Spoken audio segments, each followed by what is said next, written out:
They called it Boone's Hollow, but it hadn't felt like a hollow for a long time. The wind swept across the wide open fields like a restless spirit, chasing the dust and rattling the bare branches of the few trees left standing. Those trees leaned like old men who'd spent too many years staring at the sun, tired and worn, yet still standing tall. The earth beneath was cracked and dry, the grass thin and brittle, never lush like it used to be.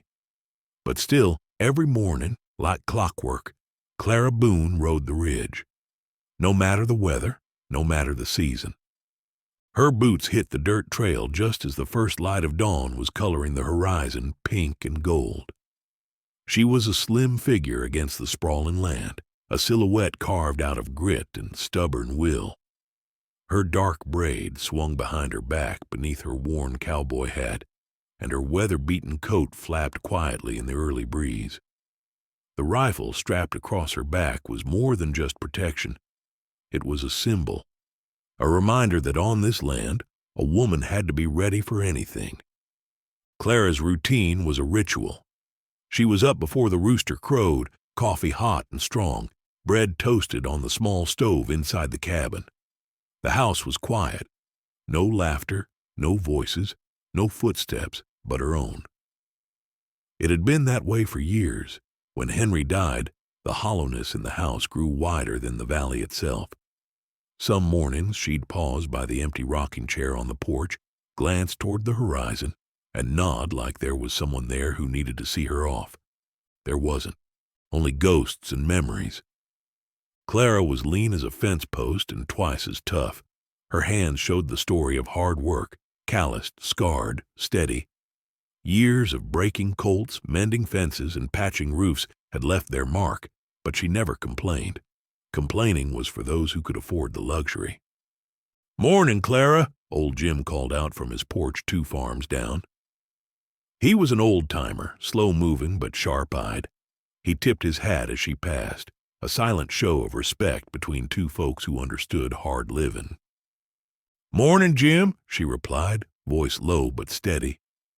The land was hers now, all that was left of her family. Her great-grandfather had settled Boone's Hollow back when the West was still wild, and her father had run it through the good times and the bad. But it was Henry Boone, who'd made it home for her. Together, they dreamed of a life full of quiet peace, of raising cattle and watching the seasons change. That dream had been shattered the day the barn burned down. The memory hit Clara like a sudden gust of cold wind. 2 winters ago, flames had swallowed Henry's barn whole, the fire racing faster than any man could stop it. The sheriff called it an accident, faulty lantern or careless spark, but Clara never believed it. There were signs hidden in the ash and soot, a trail of boot prints that led away from the blaze, gates left open where Henry swore he locked them tight. She buried Henry herself, right behind the barn, the soil heavy in her hands and her heart heavier still. She didn't cry then, not in front of anyone. Crying was a private thing, a thing for the dark, for when no one was watching. Now, Clara's days were a careful balance of survival and routine. She tended the cattle like a mother hen, patched the fences with stubborn hands, and kept the land as close to Henry's memory as she could manage. There were only a couple dozen head left, thin from the dry seasons, but each one was a lifeline. To lose them was to lose everything. The ranch hands came and went, but none stayed long. They saw the hard truth in Clara's eyes, a woman who didn't ask for help and never gave up. Some respected her, some feared her. Most didn't know what to make of a widow who faced down coyotes and thieves without flinching. But Clara didn't care. She had one purpose, and that was to keep Boone's Hollow alive, one day at a time. That morning, Clara rode her favorite trail, winding past the old oak tree where Henry had carved their initials long ago. The bark had grown rougher, the carving faded, but she could still see it clear as day, H and C, forever locked in the wood. She ran her fingers over the rough bark, whispering a prayer under her breath. "Miss you, Henry." The sun climbed higher, warming the earth beneath her horse's hooves. Clara's gaze stretched across the valley, the creek winding like a silver ribbon, the faded red barn standing tall despite its scars, the pasture where calves nuzzled their mothers. This land was hard, unforgiving, and often lonely, but it was home. She pulled her hat low against the glare, urging her mare forward. There was work to be done. The wind was wrong that morning. Clara felt it the moment she stepped out onto the porch. The air had a sharpness to it, like a blade dragging across your skin, dry and bitter, with a hint of smoke too faint to trust. The sky was clear, sure, but the birds were quiet, and her horse was restless, ears twitching and hooves pawing at the earth. She saddled up anyway. Halfway up the ridge trail, the scent hit her full in the face. Smoke, heavy and thick, laced with something worse, scorched hide. Her mare reared slightly, snorting and stomping, but Clara leaned in, whispering steady words. "Easy, girl, we ride." She kicked her heels, and they charged up the trail, wind in her face and heart thundering against her ribs. As she crested the hill, her breath caught. Smoke poured from the east pasture, not the usual pale gray that comes from a grass fire or someone burning brush. No, this was darker, meaner, and it was coming from her land. She didn't slow. Her mare tore across the flats like the devil was behind them, and maybe he was. By the time Clara reached the barn, the flames were already licking the rafters. The corral gate hung broken, and the cattle, her cattle, lay scattered across the dirt. Some dead, some dying. Their bellies blackened, their hooves charred. One calf let out a pitiful cry before going still. Clara leapt from the saddle before her horse had stopped. She ran to the pump, hands working fast, heaving bucket after bucket onto the flames. The smoke stung her eyes, clawed at her throat, but she kept going until her arms burned and the fire sputtered out to a slow hiss. Then silence. The barn groaned, collapsing into a heap of smoldering beams and ash. Clara dropped the last bucket and stood there, sweat soaking her shirt, chest heaving, hands black with soot. That's when she saw it. Burned into the side of the barn, just above the scorch line, was a symbol, a crude, jagged brand. It was shaped like a coiled snake wrapping around a crooked cross. Not hers, not any mark she'd seen in Boone's Hollow or the surrounding counties. This wasn't an accident. This was a message. Her jaw clenched. She ran her fingers over the mark, hot and splintered. Someone did this. Someone wanted her to see it. And deep in her gut, she knew. This wasn't random. This was the same darkness that took Henry. She heard hoofbeats behind her. Turning, Clara saw Sheriff Greeley dismounting from his buggy. Big man, belly straining against his vest, sweat dripping down his red face like butter on a skillet. He squinted at the remains of the barn. "Damn shame," he said, like he was commenting on spilled soup. "Looks like you had a fire, Clara." Clara didn't answer, just watched him, cold and silent. "You got any idea how it started?" "No lanterns in the barn, nothing plugged in, no lightning, no wind." The sheriff scratched his head. "Still, these things happen. Wood gets old, catches easy." Clara said nothing. Greeley sighed. "Well, I'll file a report. Not much we can do now. Insurance might help." He turned to go, but Clara's voice stopped him. "Seen that mark before?" He paused, glanced back at the burned brand. "Can't say I have. Might be some drifter gang. Lot of desperate folks out there these days. You gonna look into it?" He shifted on his boots. "I'll ask around, but I wouldn't hold out hope." Clara nodded once. "Didn't figure you would." He left without another word. Clara stood there until the wind picked up, swirling ash like gray snow. Then she walked over to the gate, kneeling beside one of the dead steers. She laid her hand on its neck, whispering something soft. An apology, maybe. That night the porch light stayed on. Clara sat with her coffee, gone cold long ago, and her rifle leaning against the rail. Her eyes stayed on the dark beyond the pasture, watching for movement, listening for the snap of a twig or the rustle of grass. She didn't sleep.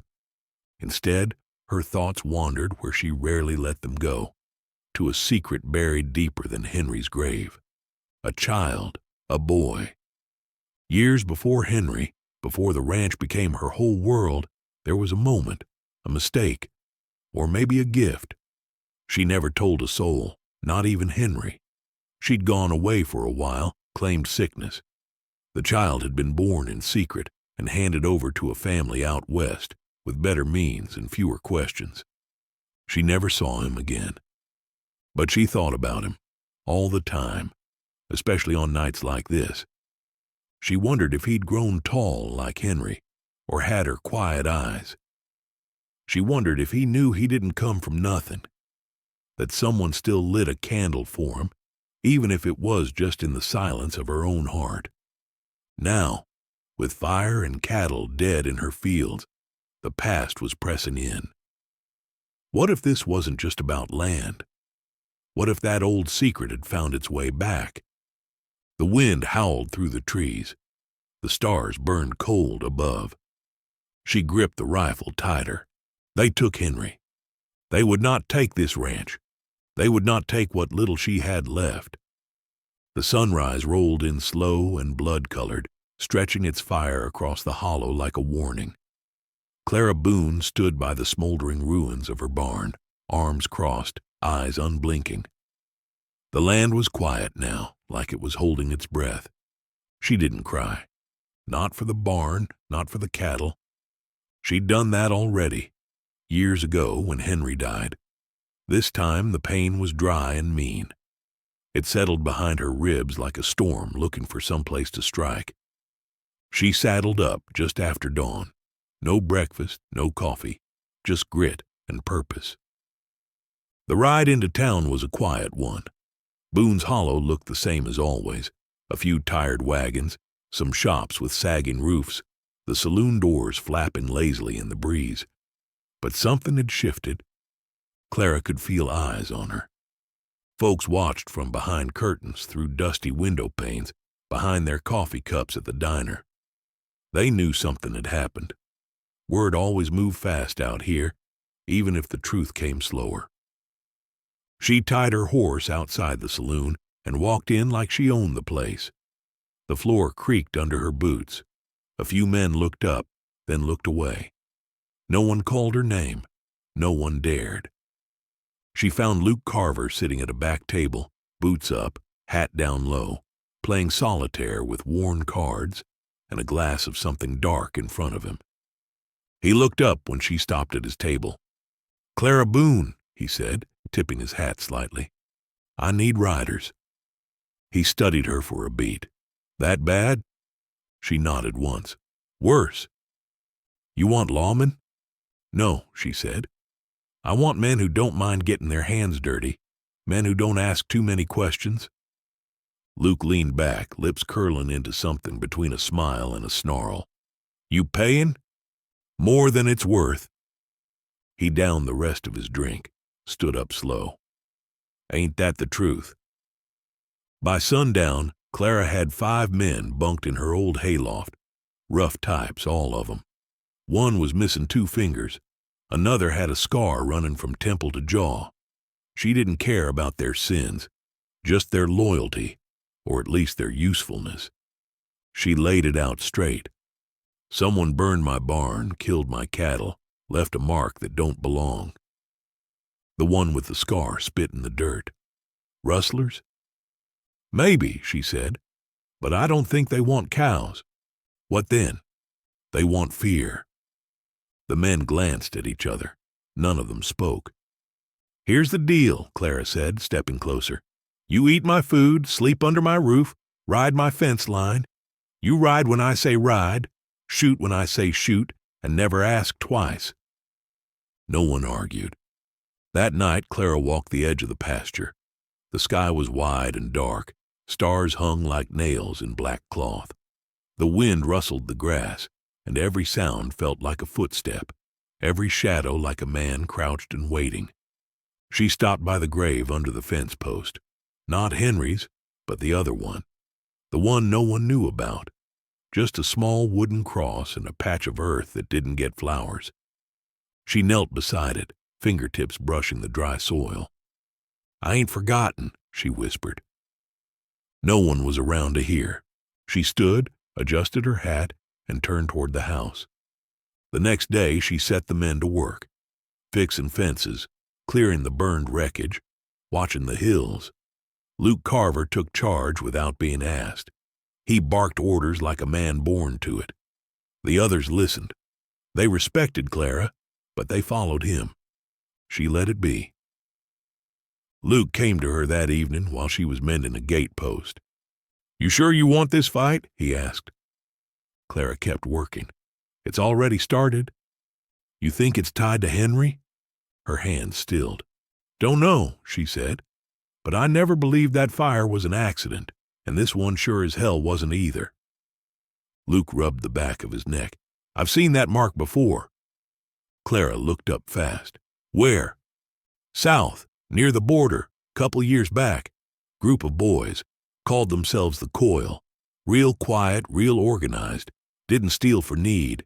They hit ranches like wolves, burned what they couldn't take, left marks behind." Clara stood slowly.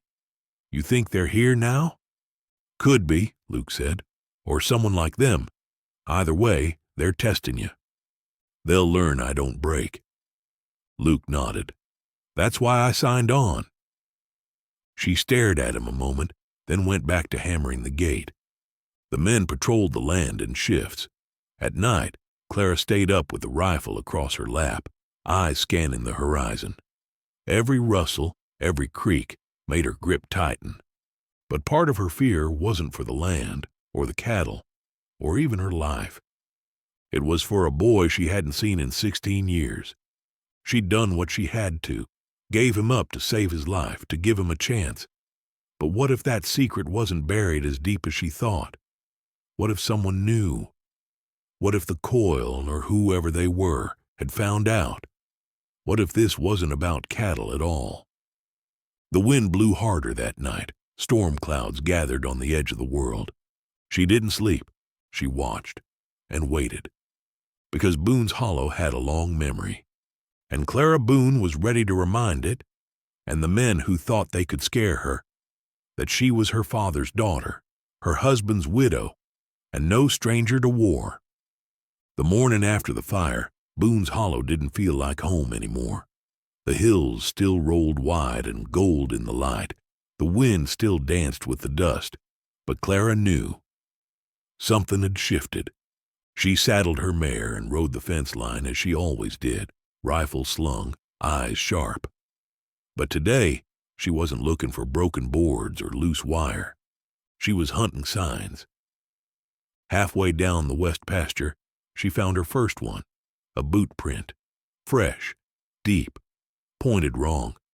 It wasn't one of her men, and it hadn't been there yesterday. She crouched beside it, fingers hovering just above the edge. Dirt still crumbled at the sides. "Someone's watching," she muttered.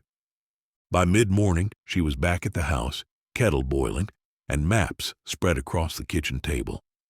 Luke walked in, wiping sweat from his brow.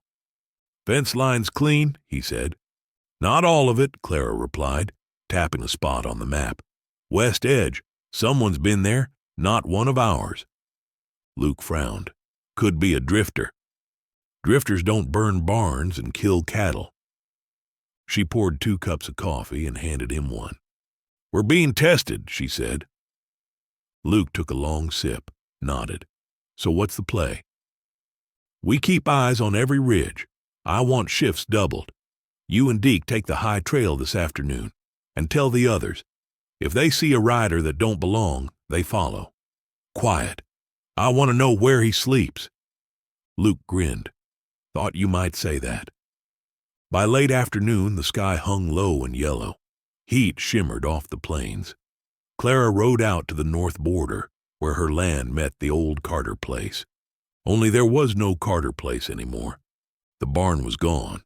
Nothing but black bones in the dirt. Smoke still twitched in the wind. The cattle were dead. A few charred stakes jutted out where the house used to stand. Clara rode in slow, rifle resting across her lap. There was no sign of Carter himself. No blood, no bodies.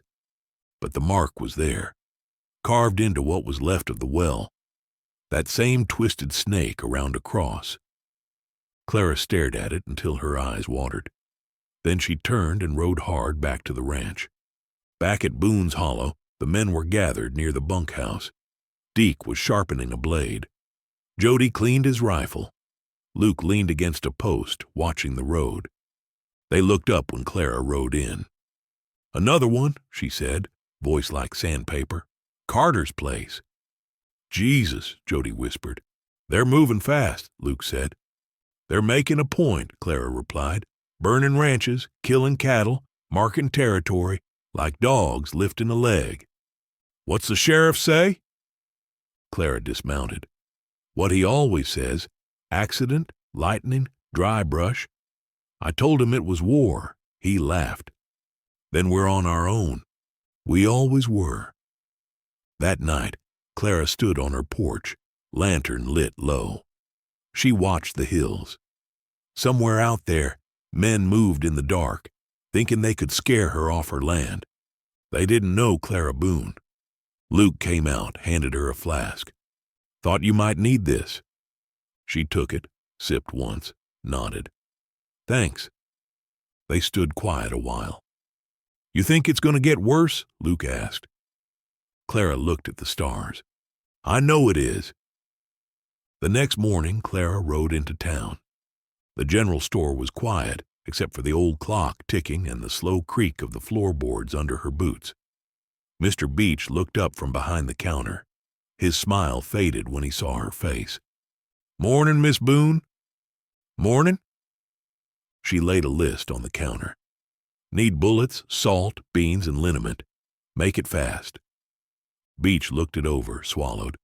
"Heard about your barn. Damn shame." It wasn't an accident. He looked down, then back up. "Folks say Carter's place burned too." "They're right." He hesitated. "What do you think's going on?" "I don't think," Clara said. "I know. Someone's sending a message." Beach leaned in, whispered low. "You think it's them boys from the border, the ones with the mark?" Clara's eyes narrowed. "You know about them?" "Heard talk. Traders say there's a gang runs wild down south. Real quiet, real cruel. They don't want money. They want land." "Why?" "No one knows. They mark it. Burn it. Move on." Clara took the supplies, left the money. Not this time.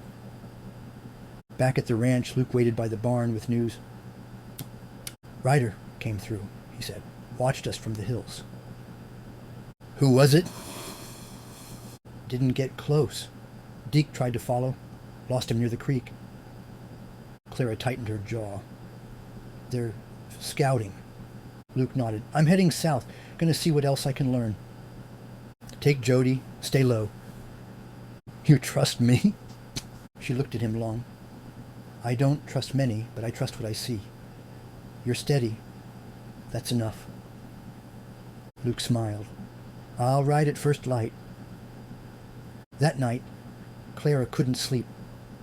She walked to the small grave beneath the fence post, the one no one knew about. She knelt beside it, hand resting on the wood. "You'd be 16 now," she whispered. "Maybe taller than me. Maybe with Henry's eyes." She took a breath, wiped her eyes. "I kept you safe once. I'll do it again." She stood, the wind cold against her back. Boone's Hollow wasn't just under attack. It was being hunted, and Clara Boone had no plans of running. Luke returned on the third night, coated in dust, his horse lathered and foaming at the mouth. Clara met him at the gate, lantern in one hand, Henry's rifle in the other. He slid down from the saddle, boots hitting the dirt like thunder. His eyes were bloodshot, jaw tight. "What did you find?" Clara asked, voice flat. Luke didn't answer right away. He tied off his horse, took the canteen she handed him, and drank long. South's gone quiet, he said finally. 3 ranches. All burned. No bodies. Just ash. And that mark. Same as yours. Clara stared past him at the hills, her heart sinking. No one's talking, he went on. Folk are scared. Real scared. Some already left. Packed up and vanished. The rest are waiting to see who's next. And you didn't get a name? Luke shook his head. Just whispers. Some call them the Hollow Men. Others say they're ghosts. But they ain't. They ride fast, strike harder, and leave nothing but smoke. Clara's grip tightened on the rifle. Any of them look military? Luke paused. Maybe. Organized. Precise. They got someone leading them that knows what he's doing. Ain't just common raiders. She nodded once, then motioned for him to follow. They walked to the house, shadows long and quiet behind them. Inside, Clara lit the oil lamp over the kitchen table, then pulled out a tin box from beneath the floorboards. Luke watched as she flipped the lid. Inside were old letters, brittle with age. She handed him one. It was addressed to her, but the sender's name stopped him cold. James Cutter. He looked up. This real? She nodded. Real as the scar on my back. Luke read it through. The words were neat, cold. Promises laced with threats. He looked at the rest of the stack. Half were unopened. He was the one, Clara said, voice low. Henry never knew. I kept it buried deep. Luke set the letter down carefully. Your boy. Mine and Cutter's. I was young, dumb. He said all the right things, then vanished when I told him. Showed up years later with a gun and a deal. Said if I gave the child up, he'd leave me be. What did you do? I gave the baby to a preacher's wife in Kansas. Never saw him again. Boy's safe. Or was. Luke sat back, brow furrowed. You think these Hollow Men are his? I know it. That mark? The cross with the snake? He wore it on his belt buckle. I remember the way it caught the light the day he told me I wasn't worth saving.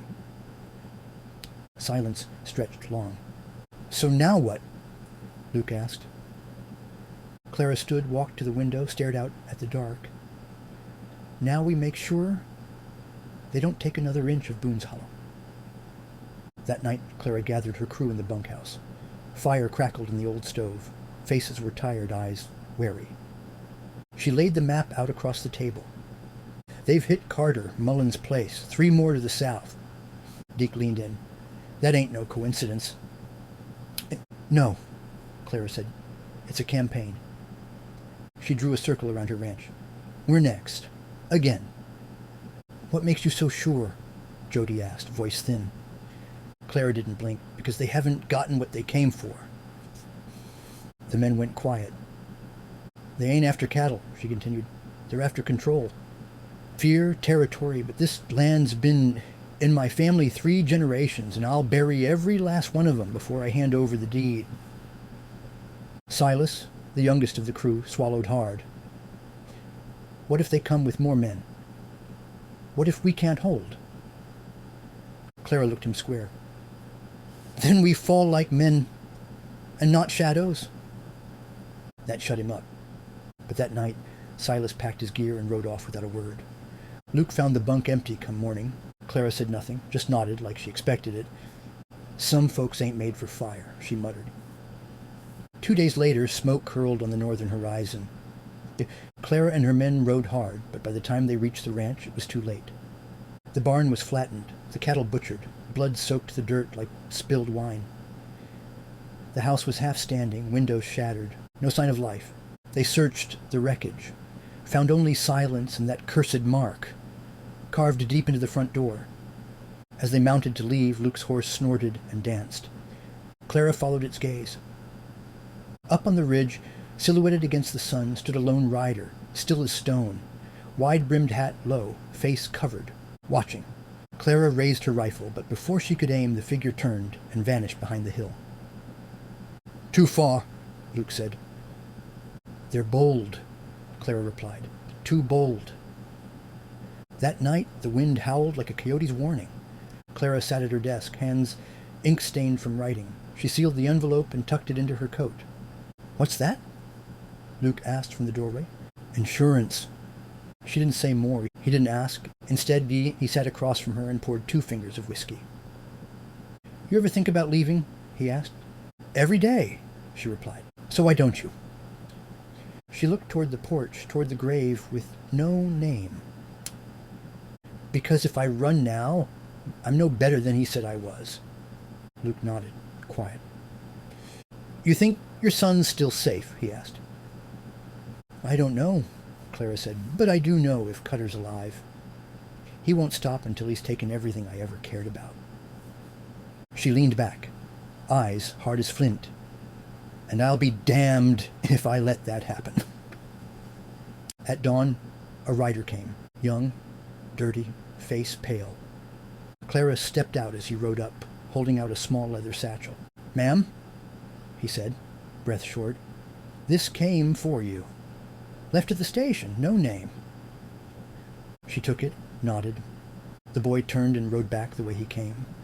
Clara opened the satchel slowly. Inside, wrapped in linen, was a folded piece of paper and something heavier. She read the note first. "You buried the past, but the past don't stay buried. The boy's a man now, and I've taught him what you never could. J.C." Beneath it was a silver buckle, a cross wrapped with a snake. Clara stared at it, her hands steady. Luke stepped beside her, read the note, saw the buckle. "Is it true?" Clara nodded. "The boy," he asked. "You think he's with them?" She didn't answer. She didn't have to. Clara sat in the saddle on the highest ridge above Boone's Hollow, wind tugging at her duster like a warning. She could see everything from there, the pastures, the half-charred barn, the bunkhouse tucked against the trees, and she could see the road winding west, a snake's trail in the dust, where death might already be riding. Luke rode up behind her, pulling his horse to a stop just short of hers. "2 riders," he said, "North Road, coming slow, like they want to be seen." Clara didn't answer, just raised her spyglass. 2 silhouettes, long coats, rifles slung low. One wore a hat too clean for a drifter. The other had a limp, dragging 1 foot beside the horse like dead weight. They moved with purpose, confidence. She lowered the glass. "Send the men to the line shack. I'll handle the greeting." Luke frowned. "You sure?" "No," she said, "but I'm doing it anyway." He rode off, and she kicked her mare into motion, heading down the ridge. By the time she reached the split in the trail, the riders were close enough to see her clearly. One of them raised a hand, slow, palm open. Clara stayed still. The clean-hatted one tipped his brim. "Miss Boone." "You ain't from town," she said. "No, ma'am. I represent interests further out." "Vague don't work on me." He smiled. Thin, polite, the kind you wear when you're about to draw a knife. "We heard about the trouble here. Thought we'd offer a resolution." "What kind of resolution involves dead cattle and burned barns?" The second man chuckled, a dry, bitter thing. "Collateral," said the first. "Unfortunate, yes, but necessary." Clara stepped her horse forward. "You gonna speak plain, or should I just start shooting?" That smile faded. "My employer believes Boone's Hollow is wasted potential. He's looking to build something new, order, profit, but you're standing in the way." She tilted her head. "And just who is this employer?" He paused. "A man you once knew, James Cutter." Clara didn't flinch, but inside, her stomach turned to stone. "Oh, then you tell Mr. Cutter, this land ain't for sale. And if he wants it, he can come dig me out himself." The man nodded like he expected that.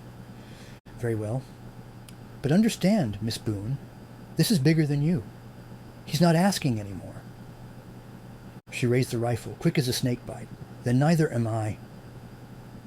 Both men froze. "Go," she said. "Next time I shoot first." They turned without a word. Rode off slow, like they weren't scared. That worried her more than if they'd bolted. That night, the bunkhouse was tense. Luke cleaned his revolver at the table. Deke oiled his shotgun in silence. Jody paced the floorboards. Even the fire in the stove crackled like it knew something was coming. "They'll hit us before dawn," Clara said. "That's their way. Fear in the dark." "What's the plan?" Deke asked. She pointed to the west fence. "Weakest point's there. We double it. Dig trenches, post lookouts. Luke, take Jody and set traps along the creek bed. Tripwires, pitfalls. Whatever slows them down." "And you?" Luke asked. "I'll be right here, waiting." No one argued. They all knew now. It wasn't about cattle anymore. It was war. Midnight came like a whisper. The moon was high. The wind was still. Too still. Clara stood in the shadow of the barn ruins, eyes scanning the tree line. Then she heard it, a single crow's call. 3 seconds later, the sound of hooves. They came in fast. 6 riders, all masked, rifles raised. One tossed a firebomb over the fence. It hit dry brush. Flames whooshed to life. Luke opened fire first, cutting one man from his horse. Deke followed with a shotgun blast that echoed through the hollow. The battle was chaos. Horses screamed. Men shouted. Fire lit the night in cruel orange hues. Clara shot 2 from the porch, steady as stone. Then a rider broke through, heading for the house. She stepped into his path, rifle raised, but he didn't shoot. He pulled up short, ripped off his mask, and Clara's world stopped. "Ma," he said. The boy was tall, lean, maybe 20, eyes like hers, jaw like Cutter's. "Isaac!" she breathed. He looked torn between orders and something deeper. "You shouldn't be here," he said. "You're gonna die." "Not today," she said, "and not by your hand." Behind him, Luke tackled another raider to the ground. Isaac flinched at the noise. "You have to run," he said. "Cutter, he ain't just after your land. He wants blood." "I ain't running," Clara said. "And neither should you." He looked at her, face twisted in pain. Then he turned his horse and rode off into the smoke. By dawn, the fires were out. 4 dead raiders lay near the fence. 2 of Clara's men were wounded, 1 bad. But they'd held. She stood by the creek, washing blood from her hands. Luke walked up behind her. "That was him, wasn't it?" She nodded. "Did he know who you were?" "Oh, he knew," she said. "And he warned me." Luke looked out over the hollow. Smoke still rose from a few blackened spots. "So, now what?" Clara looked up at the hills. "We dig in. We get ready." She turned to face him. "Cutter's coming." Luke nodded. "And we'll be ready." The sun climbed slow that morning. Boone's Hollow still stood, but the vultures were circling. And Clara Boone, rifle in hand, wasn't backing down. Not now. Not ever. The morning after the raid, Clara Boone sat at her kitchen table with a cup of black coffee and a worn leather ledger open in front of her. She wasn't looking at numbers. She was sketching. The strange symbol from the burned barn, drawn from memory. A coiled snake wrapped around a crooked cross. She'd seen many brands in her day, but nothing like that. It wasn't registered with any cattle association, which meant it wasn't legal. Luke stepped in from the porch, still smelling faintly of smoke and gunpowder. "You gonna stare that thing to death?" he asked. "I might," she said, "or I might stare long enough to remember where I seen it before." Luke leaned over, squinting at the sketch. "I saw a mark like that once, down near Shale River. Some outlaw crew used it when they ran whiskey through the canyons." Clara looked up, eyes narrowing. "You sure?" "About as sure as I am this coffee's too weak." She stood up, pushed the chair back with a scrape. "Then that's where I'm headin'." By noon, she'd saddled her mare and left Boone's Hollow in Luke's hands. She rode west, past the broken fence lines and smoldering fields, through brush that whispered secrets to anyone who bothered to listen. The road to Shale River was narrow and mean, flanked by cliffs and riddled with blind turns. About 5 miles out she saw the first sign, an old post nailed with a rusted horseshoe. Below it, half buried in dust, was a broken bottle, the kind bootleggers used. She pressed on.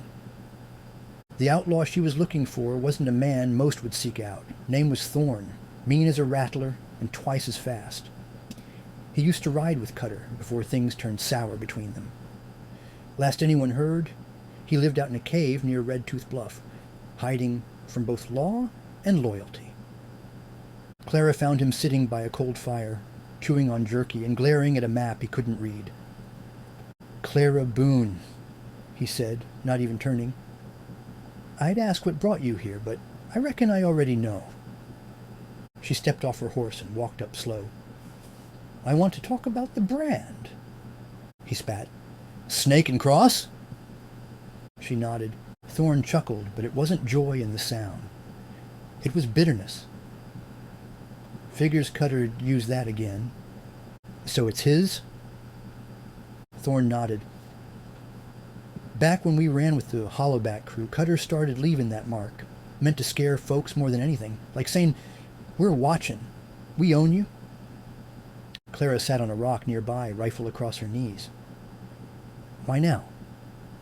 Thorn looked at her, eyes mean but curious. "You ever hear of the Willow Trace Railroad?" "Sure," she said. "They're laying track north." "Not just north. They're looking to cut straight through Boone's Hollow. Only problem is, your land's in the way." Clara's stomach clenched. "So Cutter wants it for them?" Thorn shrugged. "Cutter's always been two things, ambitious and unkillable. He ain't burning ranches for fun. He's clearing a path. They promised him a piece of the railroad. Money. Title. Hell, maybe even a damn courthouse named after him." Clara stood. "Where can I find him?" Thorn barked a laugh. "If you found Cutter, you wouldn't live long enough to say so." She walked to her horse. "Thanks for the warning." As she swung into the saddle, Thorn called out, "You got fire, Clara. Just hope you don't burn yourself down with it." She didn't look back. Just rode harder than she had in days. Clara returned to the hollow just before dark. Luke was waiting on the porch. "Well?" he asked. She dismounted, dust swirling around her boots. "It's Cutter. He's working for the railroad, burning us out to make way." Luke's jaw tightened. "That devil! We ain't the first. Won't be the last. But we can be the end." She walked inside and pinned the sketch of the brand to the wall. Right beside it, she nailed a railroad map with a thick red line running through the hollow. She stared at it long and hard. Then she lit a lantern, sat at her desk, and began writing letters. One to the widow up in Flint Creek, one to a rancher near Barlow Pass, and one to a name she hadn't spoken in years. "Let's see how many enemies Cutter's made," she muttered. Luke stood behind her, arms crossed. "What if none come?" Clara smiled. "Then I do what I always do." "What's that?" "Stand alone." The ride to Flint Creek took a full day's light, and Clara made it just as the sun dropped behind the ridge like a drunk falling off a stool. She wasn't one for unannounced visits, but time was a fire on her heels, and she had no patience for pleasantries. The widow's ranch stood at the edge of a gully, the wind always whistling through like it had secrets to tell. Clara knocked once, firm. The door opened slow, and behind it stood a tall woman with silver-streaked hair and a shotgun. "Clara Boone," she said. "I was wondering when you'd show." "Am I welcome, Ruth?" The woman lowered the gun. "You're a Boone. That means something around here still. Come in." The kitchen smelled of sage and coffee left too long on the fire. Ruth poured 2 cups, handed one over, and sat across the table, her eyes sharp and knowing. "I got your letter," she said. "Thought maybe you were just stirring ghosts." "I'm stirring all right," Clara said. But not ghosts. Fire. Real and planned. Ruth nodded slowly. You heard about my herd? Burned like kindling. Same mark. Ruth stood, walked to a drawer, and pulled out a charred plank with the snake and cross carved into it. Clara's jaw tensed. Cutter? Damn him, Ruth said. They're using these burns to clear land for the Willow Trace Railroad. I seen maps. Thorne told me. It's true. Ruth paced. I got a deed, signed by Judge Harrow himself, and I got a graveyard full of cattle and ash where my barn used to stand. They sat silent a beat. Then Clara leaned forward. I'm not just looking for sympathy, Ruth. I'm looking for allies. Ruth narrowed her eyes. You want a war? I want justice. And if it takes fire to get it, I'll set the match. Ruth took a long pull of her coffee. You'll need more than me. I got names, folks like us. Ones cutters tried to burn quiet. If I can get 'em talking, get 'em fighting, we can stop this. Ruth stood again, walked to the back room. When she returned, she set a dusty rifle on the table. This was my husband's. Used it at the Battle of Dead Horse Gulch. Never missed once. Clara nodded. We'll need more of that kind of shooting. The next morning, Clara rode out with Ruth beside her. They stopped at 3 ranches, each one marked by blackened timbers and grazing fields turned graveyards. And each one the same symbol. Some ranchers had left. Others buried what was left and stayed silent. But a few, like Ruth, still had grit under their fingernails and lead in their veins. By dusk, Clara had a list. Names. Numbers. Folks who were ready to stand. When they stopped to camp, Ruth asked the question Clara had been dreading. Why now? Why fight now when you could have rode off like so many others? Clara stirred the coals. Because my husband's blood's in that dirt. Because the boy I gave away, he might ride through this hollow one day and ask what I did when the world came burning. And I ain't going to tell him I ran. Ruth said nothing for a long moment. Then, you had a boy? Clara nodded, her voice like gravel. Years ago, before Henry, I was 16. Mama sent him away to Kinnon, Arkansas. Ain't seen him since. You ever tried? Clara looked up at the stars. Every day. They didn't speak again that night. By the next morning, Clara and Ruth parted ways, each with work to do. Clara rode north toward an old prospector's shack she'd heard was being used as a relay for Cutter's men. If there was information to be found, or routes, names, plans, it'd be there. She reached the shack by late afternoon. Quiet. Too quiet. She dismounted and crept close, rifle in hand. A flicker of movement inside caught her eye. 2 men, talking low. One held a ledger, the other a telegram. She inched closer, then kicked open the door. Drop it! The younger one did. The older reached for his belt and caught a bullet through the thigh. Clara stepped in, gun still raised. Name! Now! The younger man stammered. Jasper. We're just messengers, ma'am. We didn't... You work for Cutter. We don't know his name. Just get paid to move supplies. She grabbed the ledger, flipped through pages of coded entries, but one name wasn't coded. Railhead. Boone's Hollow. She turned to the telegram. It read, Advance cleared. Final parcel acquisition delayed. Boone resisting. Recommend escalation. Clara's jaw clenched. She took the papers, tied both men up with rope, and left them in the shack with water and half a loaf of bread. Next time, she said, you won't be messengers. She returned to Boone's Hollow near midnight. Luke was still awake, sitting on the porch with his boots up and rifle across his lap. Friends of yours? He asked, nodding at the tied-up men she'd brought back on foot. Just hired hands, but their papers are worth more. She handed him the ledger and telegram. Luke read slow, his lips moving. Railhead, Boone's Hollow. Clara looked out across her land. It's more than revenge. They want the hollow turned into a depot. Tracks, warehouses, freight yards. Luke set the papers down. And then we stop them. Clara nodded. We will, but we do it smart. No hero charges. We cut the legs out from under them. She stepped inside, poured 2 drinks, handed one to Luke. To fire beneath the dust, she said. He raised his glass. To fightin' back. Luke studied the ledger long into the night, lantern light flickering across the page like nervous hands. Clara leaned over his shoulder, eyes sharp, noting every name, date, and code scratched in ink. See here, Luke said, tapping the edge of the page. Cattle counts, timber shipments.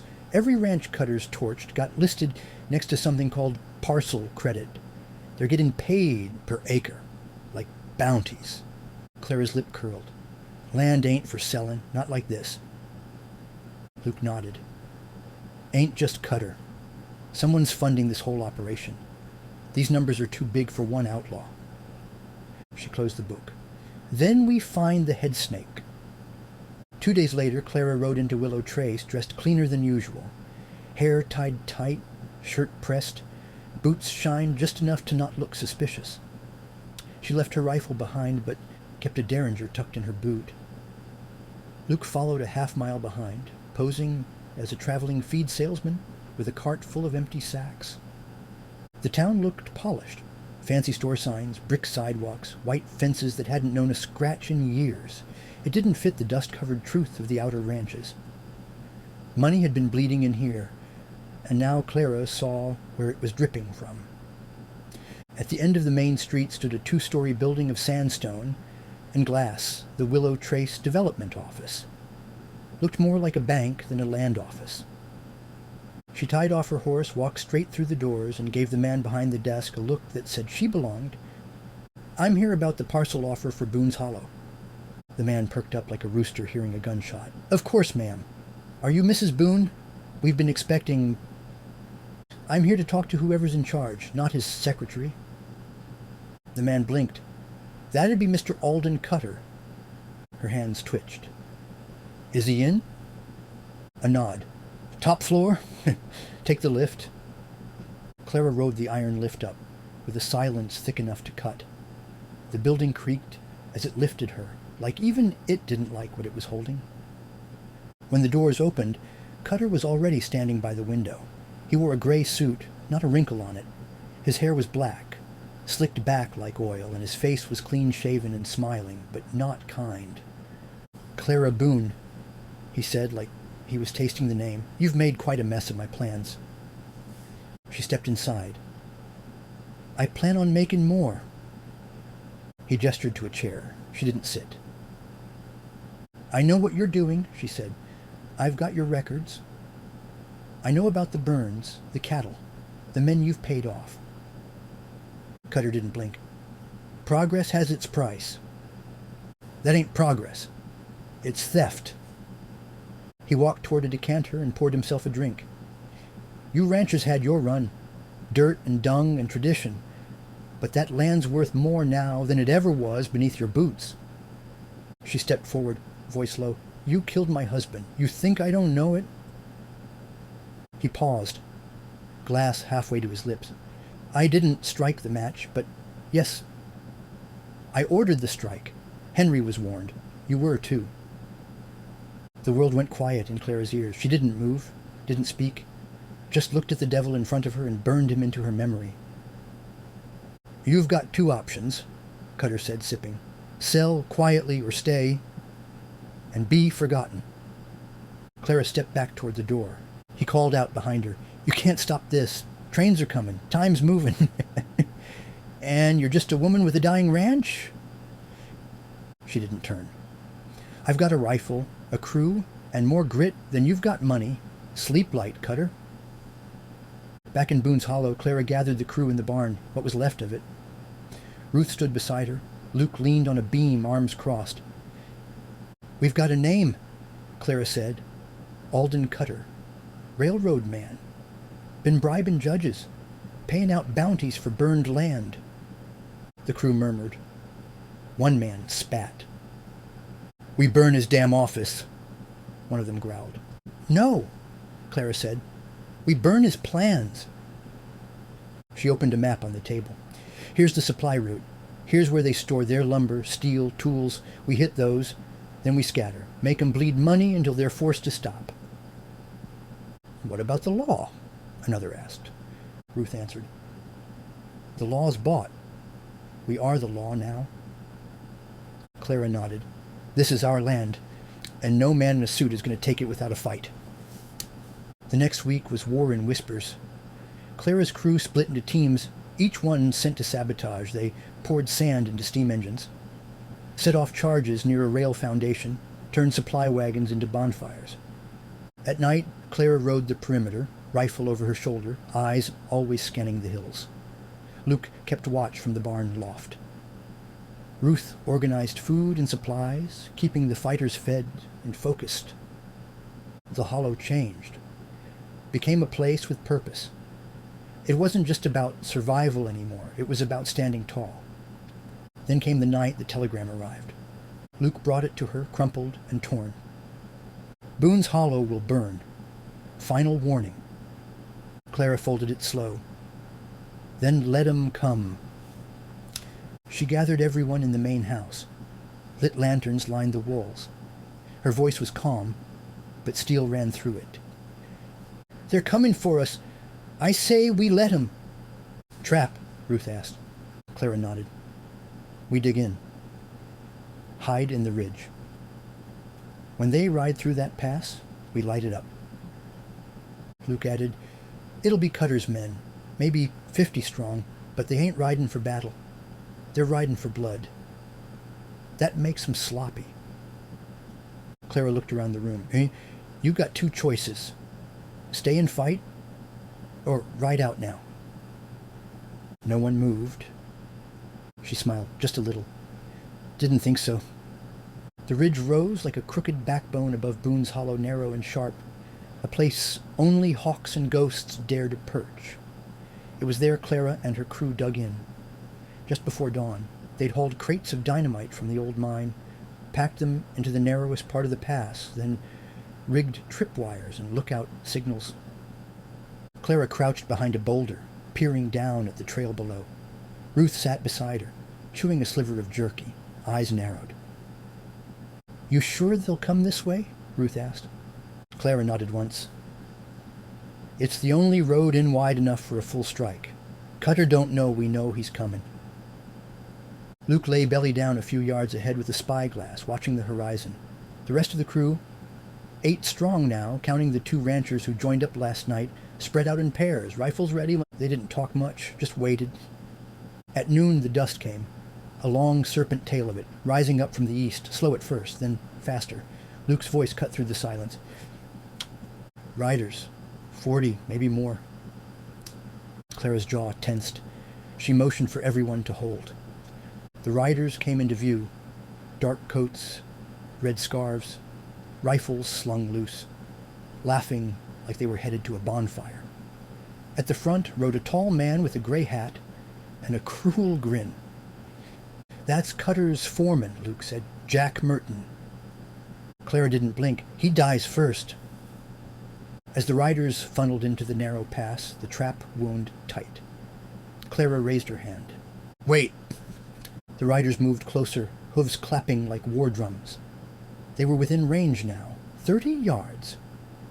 Wait. She saw them looking around, uneasy. The pass was too quiet. No birds, no wind, just heat and silence, and Merton's voice rang out. Keep moving. We flush her out and burn what's left. Clara dropped her hand. Boom! The dynamite went off in a roar that shook the ridge. The first explosion took out 3 riders and half their lead horses. Dust and screams filled the canyon. Men scattered, shouting over each other, firing blind into the rocks above. Clara rose from her cover and fired. Her rifle barked twice. 2 men fell. Luke and Ruth opened up from the far ridge, pinning the raiders in a deadly crossfire. Chaos broke loose. Horses screamed. Men dove for cover that wasn't there. Merton rallied a few behind a boulder. He shouted for them to flank, but the trail was too narrow. Every step they took, they exposed themselves. Another round of dynamite blew a wagon clean off the trail, flipping it end over end in a rain of splinters and steel. The firefight lasted 20 minutes, though. It felt longer. By the time the smoke cleared, 15 men were dead. Another dozen had fled back the way they came. Merton lay bleeding by a rock, clutching his side, trying to crawl. Clara walked down the path, slow, rifle slung, eyes never leaving him. He looked up, blood in his teeth. Ain't over, Boone. Cutter's got more men, got more money. You can't hold out forever. Clara knelt beside him, took the red scarf from his neck and wiped the blood from his lip. I don't need forever, she said. Just long enough to bury you. She stood. Merton reached for his gun. She shot him clean through the head. Back at the ranch, the mood was quiet, heavy. Victory don't always feel like a win when the air still smells like blood. Clara stood on the porch, watching the sun dip low. Luke came up beside her, a bottle in his hand. We bought time, he said. But Cutter won't quit. He'll send lawyers next, or soldiers. Maybe both. Clara nodded. Let him. He glanced at her. You got a plan? I got something better. I got truth. She turned and walked inside. The next morning, Clara rode to the county seat. She didn't wear her rifle, didn't wear her boots, just a long black coat, a worn hat, and a folder tucked under her arm. Luke came with her, but stayed outside the courthouse. Inside, the clerk looked up, startled. I need to see Judge Weller, Clara said. The clerk hesitated. Do you have an appointment? Clara laid the folder on the counter. Number, but I got evidence. Land fraud, bribery, arson, murder. The clerk's eyes widened. 10 minutes later, Judge Weller sat across from her in chambers. Old man, thick glasses, hands that trembled just a bit. Clara opened the folder. Ledgers, maps, telegrams, photos of the dead cattle, affidavits from ranchers who'd lost everything. The judge read slow, page after page. His face grew pale. This, he said, this is enough to bring charges against Cutter and half the development board. Clara didn't flinch. Then do it. Weller leaned back. They'll fight back. Drag it through every court in the state. You ready for that? I've fought worse. He looked at her for a long time, then nodded. That night, back in the hollow, Ruth cooked beans over the fire while the crew played cards nearby. Clara sat on the porch, watching the stars. Luke joined her, handed her a tin of coffee. Well? He asked. She sipped. The law's moving. Might be slow. Might take months. But it's moving. He smiled faintly. Thought you didn't trust the law. I don't, she said. But I trust what we did here, and I trust the truth. They sat in silence a while, and then Luke said, You think he knows? Cutter? Number your boy. She didn't answer at first, just looked out toward the hills. I think, she said softly, he'll know one day. And I hope when he does, he knows why.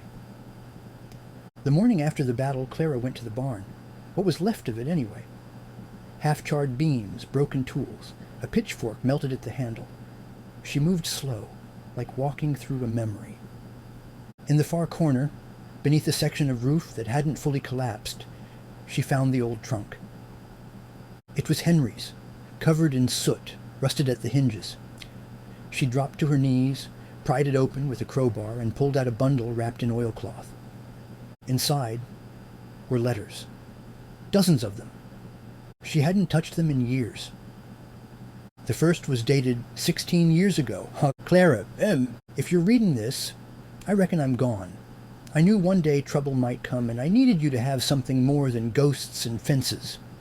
Inside this trunk, you'll find deeds, land titles, letters from men in the capital saying, we own this land, fair and square. But there's something else you need to know. About the boy. Clara's breath caught. Her hands shook, but she kept reading. I know he's mine. I ain't never said a word, because I figured you had your reasons. But I saw the way you looked toward the hills when you thought I wasn't watching. Yeah, I saw the way your hand went to your belly when you thought no one noticed. I kept quiet to protect you. To protect him. But now you need to protect both. There's more going on in Boone's Hollow than cows and crops. I heard Cutter bought off the land office. He's got plans to run a rail straight through our ranch. He don't care who gets buried along the way. I tried to stop it. Maybe I failed. But I trust you'll finish what I started. If you ever find the boy, tell him I was proud, even if I never got to say it. Yours always, Henry. Clara folded the letter, eyes wet. She sat there a long while, letting the silence hold her like arms too long missed. Then she took the rest of the letters and packed them in her saddlebag, along with the land deeds, along with her heart. She had a name. She had a direction. It was time to find the boy. 3 days later, Clara rode to Sweetwater. It was a nothing town 5 miles from the Hollow. 1 general store, 1 chapel, 2 horses for rent, and a woman who kept records behind the old orphanage. Her name was Miss Delilah Brandt, and she remembered everything. Clara walked in just before sundown. I'm looking for a boy placed here around 16 years back. Would have been mine. Delilah raised an eyebrow, but said nothing. Just turned to a cabinet behind her and pulled out a faded ledger. Name? She asked. I didn't give one. The old woman clicked her tongue. Well, that'll make things fun. She flipped through pages. What year? Early spring. Around the thaw. The woman muttered, Spring, spring. Ugh. She tapped the page. Boy. No name listed. Brought by a midwife out of Boone's Hollow. No birth papers, placed with the Bell family. Where are they now? She shrugged. Moved west a few years ago, left a forwarding address. I'll get it. Clara gripped the counter. Thank you. Delilah paused. You his mother? I am. The woman studied her. Then I reckon he's got grit in his blood. It took a week to track the Bell family to a mining town called Gray Fork, tucked high in the mountains past Dust Creek. Clara rode hard, through cold rain, sleet, and sleet's meaner cousin, ice. Her fingers stayed numb. Her horse nearly threw a shoe. But she didn't stop. By the time she reached Gray Fork, her coat was stiff with frost, and her patience had worn paper-thin. She found the Bell homestead just outside town. Modest cabin, smoke curling from the chimney, 2 children playing in the snow. A man came out, middle-aged, lean, wary eyes. Help you? Clara dismounted. I'm looking for a boy you took in 16 years ago. He crossed his arms. We took in a few. Why? His name might be Eli. The man's brows knit. Eli's ours. She nodded. I understand, but I need to talk to him. The man hesitated, then stepped aside. Inside, he said. He's out back, chopping wood.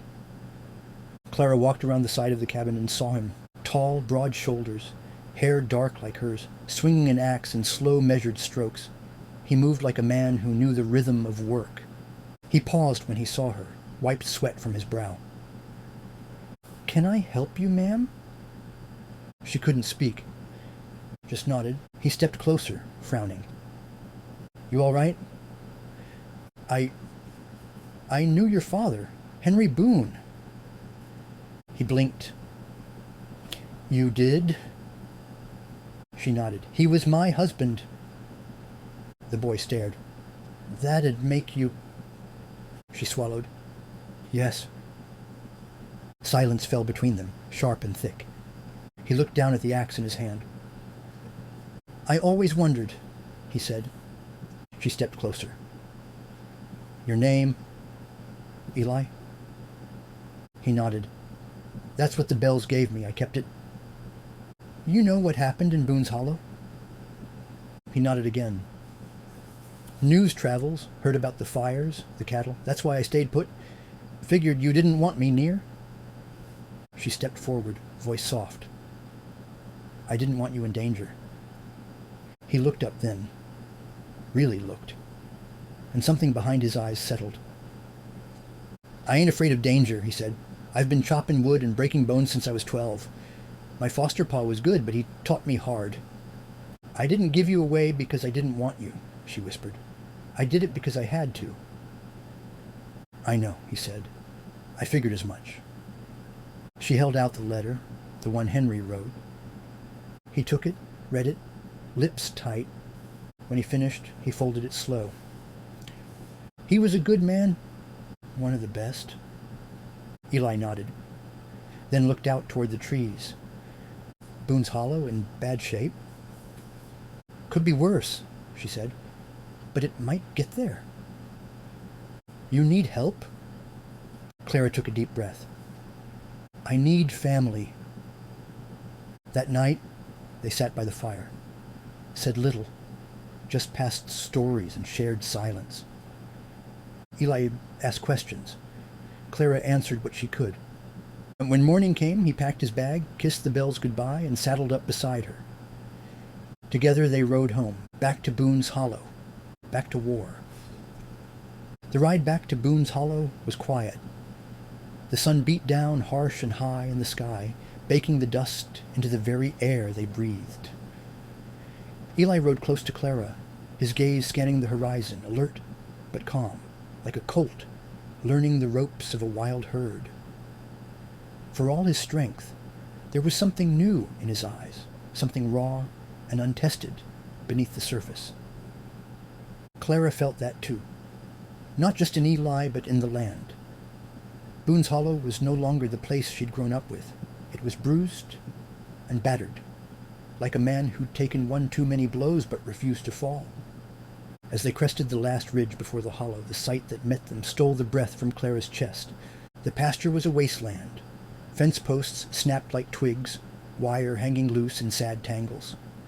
The ground was trampled and blackened, and there, among the broken earth and scattered bones, lay the carcasses of cattle, eyes empty and glassy, their bodies scorched beyond recognition. Clara reined her mare to a stop. Eli followed suit, dismounting without a word. Looks worse than the last fire, Eli muttered. Clara's jaw clenched. It's getting personal now. They moved through the wreckage, stepping carefully between burned bones and smoldering embers. The scent of smoke and death hung heavy in the air, clawing at their throats. Whoever's behind this, Clara said low, they're sending a message. This ain't just about land or cattle. They want us gone. Eli's hands curled into fists. Then we don't leave? Clara nodded. Number, we fight. That afternoon, they gathered the remaining hands who hadn't run off in fear. The bunkhouse filled with grim faces, men and women who'd seen the ruin but refused to quit. Clara stood before them, Eli beside her, shoulders squared. We've got vandals burning our barns and killing our cattle, she said. They want to scare us out. But this is our home. Our blood's in this land. She paused, eyes scanning the room. We're going to find out who's behind this, and we're going to stop them. Together. Murmurs of agreement rippled through the crowd. Eli stepped forward. I may be new to this, but I know how to fight, and I'm ready. One of the men grunted. We need more than grit and guts. We need a plan. Clara nodded. Then we make one. Start with patrols, nights especially. Keep your eyes open for anything out of place. The group dispersed to ready their weapons, gather supplies, and prepare for what would surely be a long fight. That night, Clara and Eli rode out under a sky smeared with stars. The air was cold and sharp, the kind that made your skin prickle and your nerves hum. They took separate trails, circling the ranch, eyes peeled for flickers of light or shadows that didn't belong. Hours passed in silence, except for the distant howl of coyotes. Then, from the darkness, came a sudden flare, an orange glow flaring up beyond the northern fence line. Clara kicked her mare forward. Eli followed close behind. They burst through the underbrush, just in time to see a group of shadowy figures fanning out, torches in hand, setting fire to the haystack near the old silo. Stop! Clara shouted, drawing her rifle. The vandals turned, startled, but didn't flee. One stepped forward, a tall man with a scar slicing across his cheek. "You don't belong here, Boone," he spat. Clara's eyes narrowed. "Name's Clara, and I'm the one who keeps this land." Gunshots cracked through the night. Chaos erupted. Clara fired, taking down a man lunging with a knife. Eli tackled another, the two crashing to the ground in a flurry of fists and curses. More shots rang out as the remaining vandals scattered into the trees. When the dust settled, Clara stood panting, rifle steady in her hands. Eli wiped blood from a split lip and grinned. "Not bad for a new recruit," he said. Clara let out a breath she hadn't realized she was holding. "This ain't over," she said. "It's just begun." Over the following days, Boone's Hollow transformed from a quiet ranch to a fortress. Nights filled with patrols and watchful eyes. Days spent repairing fences and tending to scared cattle. Clara and Eli grew closer, bound not only by blood, but by shared purpose. One evening, as the sun dipped low and painted the sky in bruised purples and reds, Eli found Clara sitting by the grave near the fence post, the one with the wooden cross. "You think Henry knew what had happened?" Eli asked softly. Clara didn't answer at first. Then she said, "He knew more than I ever did. That's why he left those letters." Eli nodded, eyes on the horizon. "We'll finish it. For him, for you, for the Hollow." Clara smiled faintly. "For family." But even as they prepared for the fight ahead, Clara couldn't shake a shadow inside her heart. There was something in those letters she hadn't told Eli. A secret darker than fire and blood. A truth that, if revealed, could tear them apart. Before the real battle even began. The morning sun broke over Boone's Hollow with a fiery glow, burning away the chill but casting long shadows across the scarred land. Clara stood on the porch of the main house, a coffee cup warming her hands, eyes fixed on the horizon where the distant mountains caught the light like polished steel. She felt the weight of the past pressing down on her, heavy as the rifle strapped to her back. Eli approached, boots crunching on the dry dirt. "You okay?" he asked, voice low, steady. Clara didn't turn. "There's a storm coming," she said. Eli frowned. "You mean the Vandals?" She shook her head. "Worse." They stood in silence for a moment, two figures bound by loss and grit, facing an enemy they couldn't see yet. Inside the house, Clara pulled out the bundle of letters Henry had left behind, the ones she'd never shared with anyone. They were worn and yellowed, edges frayed from years of handling, each one a piece of a puzzle she was only beginning to understand. Her fingers traced the familiar scrawl. "Clara, if you're reading this, it means I didn't make it." She swallowed hard. Henry had warned her about debts, enemies from his past, men who didn't forgive or forget, men who had crossed the line into darkness.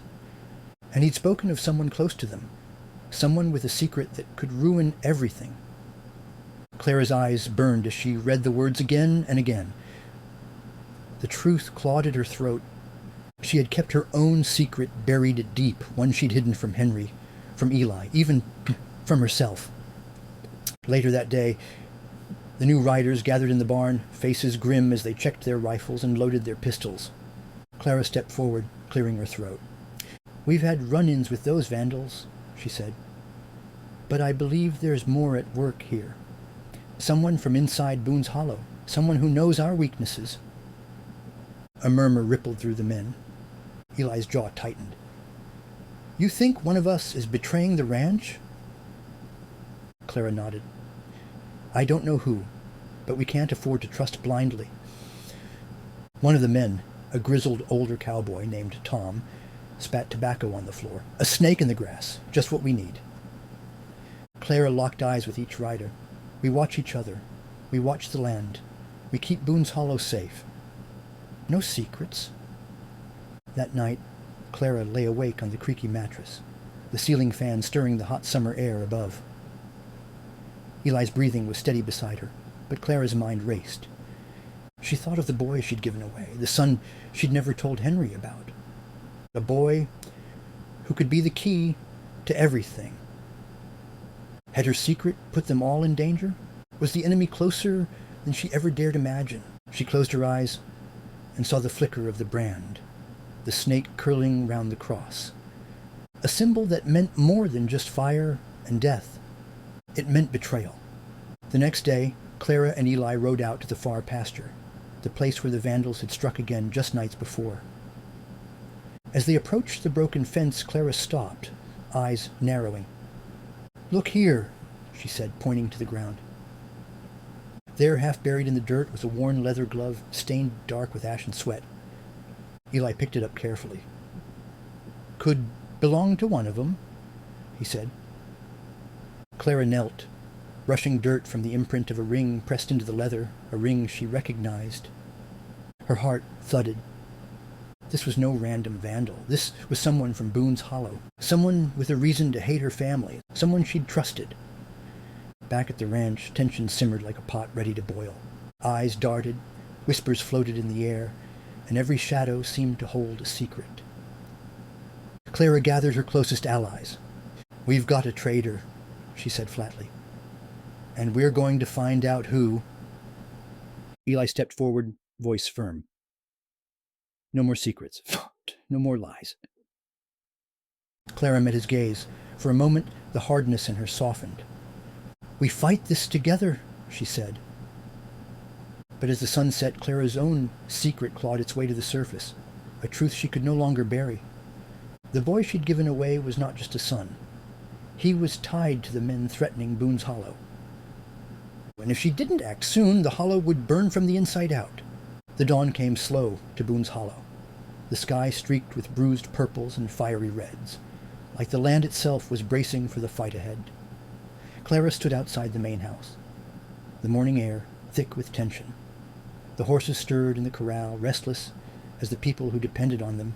She knew this day wouldn't be like the others. The calm was a thin veneer ready to shatter. Clara called the riders together by the old oak where she and Henry had once carved their initials. The men came up dusty and grim, eyes wary, hands near their weapons. She looked at each face. Luke, tough and calculating. Tom, steady as stone. Eli, loyal but troubled. And the others, men hardened by hardship but unbroken in spirit. "We got a traitor in our midst," Clara said, voice cold and sure. There was a murmur, but no one spoke. "We know someone's been feeding those vandals our moves, our weaknesses. Someone who wants this place to burn." Luke spat into the dust. "You got any proof, or just guessing?" Clara pulled out the glove from the pasture, holding it so the worn leather caught the sunlight. "This was left at the last attack, and the ring," she held it up, "belongs to one of us."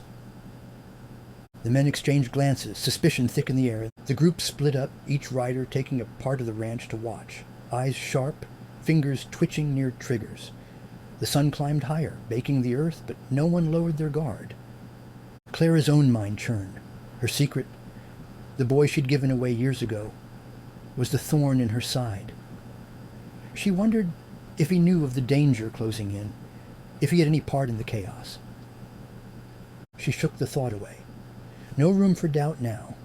That afternoon, as the heat pressed down, a rider galloped into the ranch yard, dust trailing behind him like a dark cloud. "Boss," he called out, breathless. "There's movement on the ridge. Looks like those vandals." Clara grabbed her rifle and mounted her horse, the crew following close behind. They raced to the ridge, the wind whipping through their hair, hearts pounding. There, silhouetted against the sun, was a group of shadowy figures moving like ghosts, slow but deliberate. Clara raised her rifle and signaled the riders to spread out. The riders circled the ridge, cutting off any chance of escape. A tense silence fell before gunshots rang out, sharp and sudden, echoing through the valley. Clara's horse reared, throwing her off balance, but she held on, firing back with steady aim. The battle was fierce but brief. The vandals were driven off, leaving behind broken weapons and the scent of fear. When the dust settled, Clara searched the ground and found a worn pocket watch, engraved with the initials BH. Her breath caught. "Boone's Hollow," she whispered. It was a calling card, a signature of sorts. Someone was marking their territory. Someone who knew the land and its people too well. Back at the ranch, tensions flared. The men questioned each other. Distrust gnawed at the edges of their unity. Clara gathered them in the main room, the fire crackling, casting flickering shadows on worn faces. "We can't fight each other," she said firmly. "We need to find the traitor before he finds us all." Luke shook his head, eyes hard. "You think one of us is turning on the rest?" "I know it," Clara said. The nights grew colder, and Clara's thoughts darkened with them. She replayed every moment, every word, searching for clues she'd missed. Her secret weighed heavy. Her son. She knew now she couldn't keep him hidden. If the traitor was connected to her past, then the boy's fate was tied to Boone's Hollow's survival. One night, Eli found her on the porch, staring into the black horizon. "You're carrying a burden," he said softly. Clara nodded. "A secret that could kill us all." He placed a steady hand on her shoulder. "We face it together." For the first time in a long time, Clara let herself believe. But before she could act, the traitor struck again. This time they left a message burned into the barn wall, words spelled out in fire and ash. "Blood will pay." The words chilled Clara to her core. It was personal. And the reckoning was coming. The morning after the burned message, Boone's Hollow felt hollower than ever. The sun climbed sluggishly over the ridge, as if reluctant to witness what was left of Clara's world. The barn stood like a blackened skeleton, a reminder that the fight was far from over. Clara stood before the burnt wall, her eyes tracing the cruel words etched in charred wood. "Blood will pay." The message wasn't just a threat. It was a promise. Someone wanted a reckoning, and they weren't done yet. Inside the main house, Clara gathered the riders around the kitchen table, and the air was thick with smoke and tension. The men's faces, lit by the flickering lantern light, were shadows of worry and suspicion.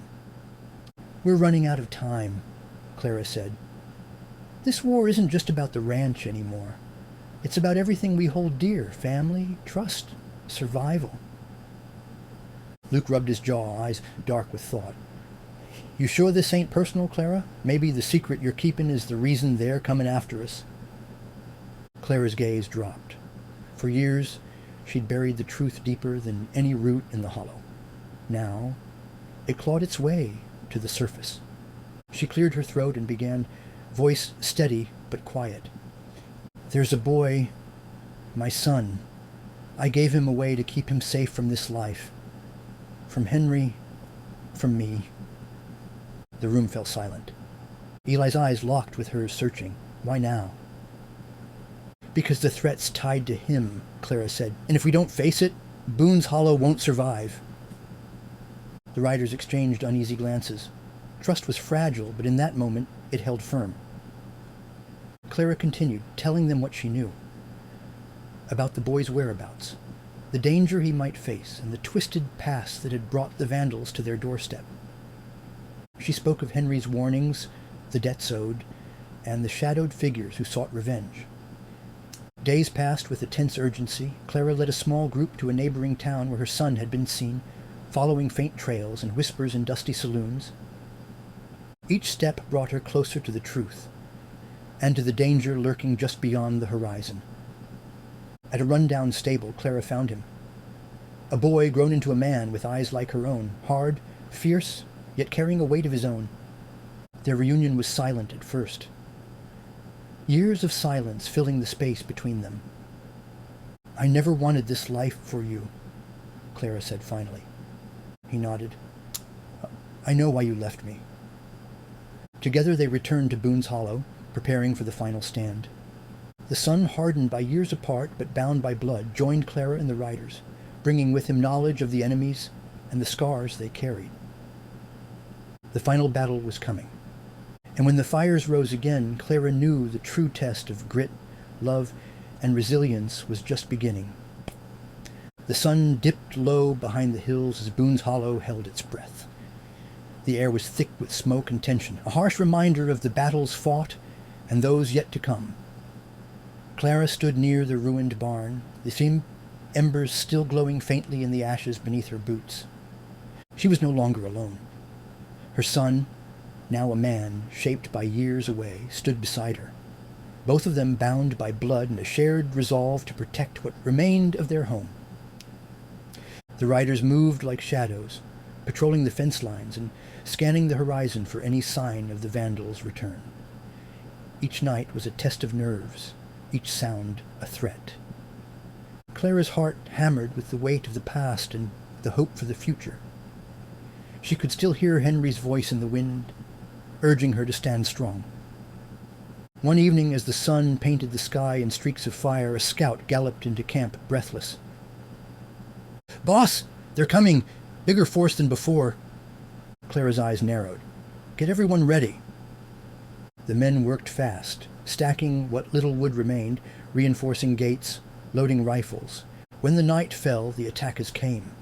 A brutal wave of flame and steel, hell-bent on destruction.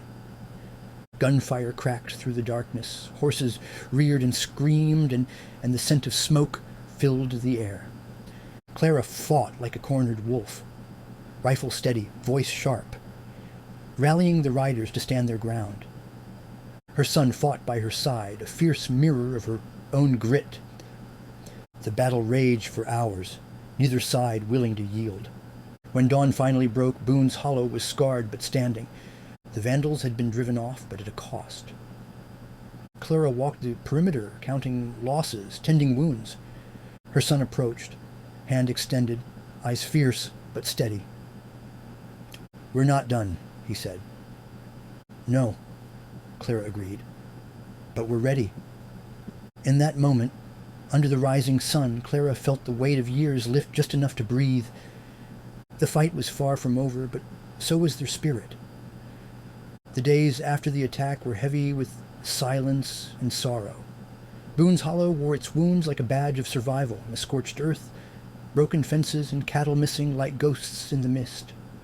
Clara moved through the ranch with steady hands and a steady heart, knowing that every nail hammered and every seed planted was a promise to the land, and those she loved. Her son stood beside her, no longer a stranger but a partner in this fight. Together they planned, rebuilt, and prepared. The riders who'd stood with Clara became a family forged in fire and trust. But even as they healed, Clara couldn't shake the shadow that hung over them, the secret she'd kept, the boy she'd given away, and the men who'd come burning with vengeance. One evening, Luke Carver found her by the creek, the water dark and still like the memories she fought to bury. "You're carrying a heavy load, Clara," he said quietly. She looked up, eyes tired but unyielding. "It's a load I chose." He nodded. "But even the strongest can't carry alone." The truth, once hidden, now walked beside her. Clara began to open her heart, sharing stories of Henry, of love lost, and the fierce grit it took to keep going. Her son listened, the silence between them filled with unspoken understanding. The days grew longer, the nights quieter. Then one morning, as Clara rode the ridge, she spotted a rider approaching fast, dust trailing like a shadow behind. It was a messenger, breathless, bearing a note sealed with the same jagged brand. The message was clear. The war was not over, but neither was Clara Boone. The morning sun broke over Boone's Hollow, spilling gold across the cracked earth and ragged fence posts. Clara stood at the edge of her porch, her gaze steady, shoulders squared like the years of fight behind her. Beside her, her son adjusted the worn saddle on his horse. The boy she'd given away was a man now, toughened by life, yet still carrying a spark that mirrored her own. The riders gathered silently, each one knowing the gravity of the day ahead. Guns were checked, horses stamped, breaths held. This wasn't just a ride, it was the reckoning. Clara's hand brushed the faded scar on her forearm, a mark from long ago that reminded her what was at stake. This fight wasn't just for land or cattle. It was for the soul of Boone's Hollow for the ghosts that haunted her nights and the family she was finally ready to claim. Luke Carver approached, his eyes dark and steady. "You ready, Clara?" She nodded, voice low but fierce. "More than ever." Before they rode, Clara gathered the men close. "Listen up," she said, voice cutting through the morning chill. "They want us gone. They want this land burned to the ground and our spirit crushed, but we're Boone's Hollow. We don't break. We don't run. We fight." Her son stepped forward. "And we do it together."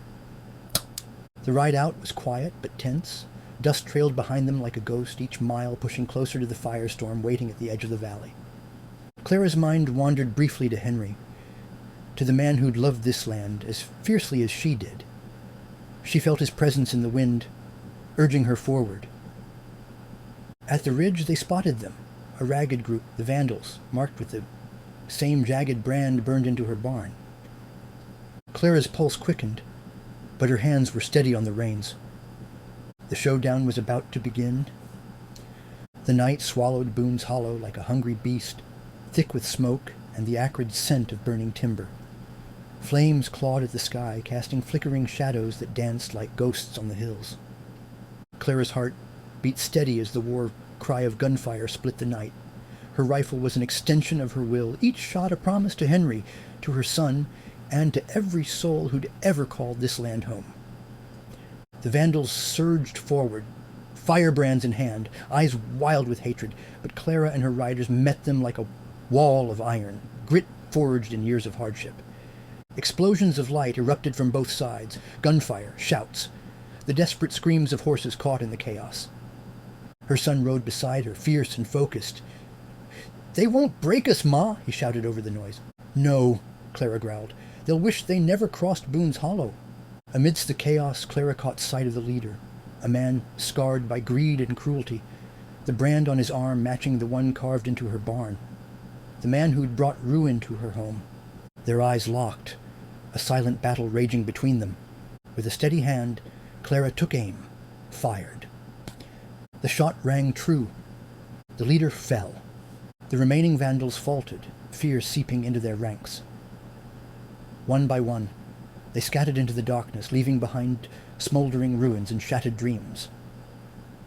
Clara lowered her rifle, breath heavy but victorious. The battle was won, but the cost was clear. The land was scarred, and some wounds ran deeper than fire. Her son rode up, a grim look on his face. "We made it through, but this ain't the end." Clara nodded. "No, son. It's just the beginning." The night's ashes settled over Boone's Hollow, a reminder of the past and a promise of what must be rebuilt. The first light of dawn stretched across Boone's Hollow, soft and warm against the blackened earth. Smoke still curled from the remnants of the burnt barn, but the horizon promised something new, a fresh start. Clara stood at the edge of the field, her son beside her, hands joined but fingers tense with exhaustion and hope. Around them, the riders and townsfolk worked without rest, mending fences, clearing debris, nursing the wounded cattle that survived the flames. There was grit in every movement, resilience in every sweat-soaked brow. This was their land, their home, and it would live again. Clara's thoughts drifted to Henry, to the love that had once bloomed in this hollow now carried forward in the heart of her son. She pulled her hat low against the sun and allowed herself a rare, soft smile. At the rebuilt barn, Luke Carver approached, his usual stoic face softened by something like respect. "You did it, Clara." "We did it," she corrected, eyes bright. The secret she'd held close. The boy she'd given away was no longer a shadow. It was the light that guided her through the darkest nights. Together, they faced whatever came next. The scars on the land and in their hearts would heal, stronger and deeper than before. Boone's Hollow had been tested by fire and blood, but it stood unbroken. Because sometimes From ashes, a new dawn rises. If you enjoyed this tale from Boone's Hollow, be sure to like the video and subscribe to the SaddleHorn Stories YouTube channel. We've got plenty more gritty, heart-filled Western adventures coming your way. Stories of grit, love, and resilience that'll stick with you long after the dust settles. Don't miss out. Hit that subscribe button and join the SaddleHorn family today.